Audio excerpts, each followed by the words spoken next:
In this video, we'll break down flexible spending accounts, or FSAs, and offer some crucial tips to help you navigate their rules and regulations effectively, avoiding costly mistakes.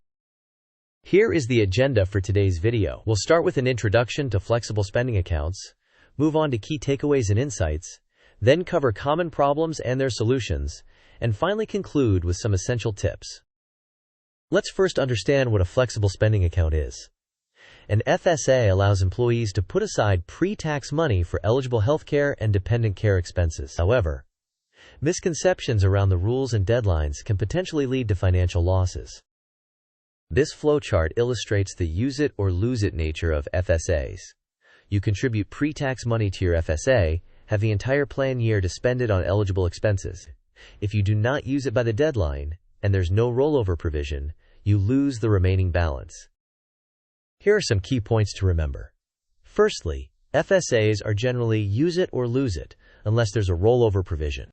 It's crucial to understand your plan's specific rules and deadlines. Don't mix up FSAs with health savings accounts. They have different rules. If you face any issues, contact your FSA administrator right away. Lastly, regularly review your payment records to ensure everything is correctly processed. Let's test your knowledge with a quick quiz.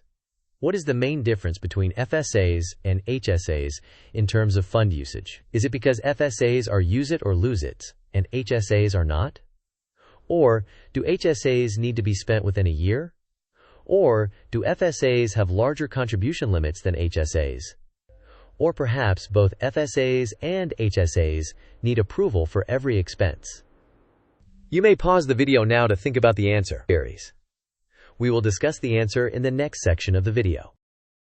If you chose that FSAs are use it or lose it accounts while HSAs are not, you are correct. FSAs generally require you to spend your funds by the end of the plan year, but HSAs allow funds to roll over from year to year.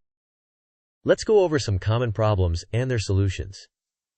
If you accidentally use an expired FSA card, contact your FSA administrator immediately. If you forget to use your funds before the year ends, try to plan expenses in advance and consider any rollover provisions. Lastly, if you're uncertain about what's eligible, thoroughly read your plan documents or reach out to HR for clarification.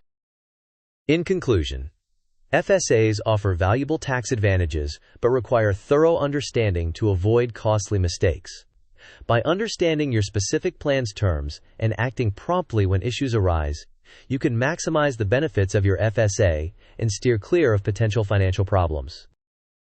Thank you for watching this video. If you found it helpful, please like, share, and subscribe to our channel. We'd love to hear your thoughts, so feel free to drop a comment below.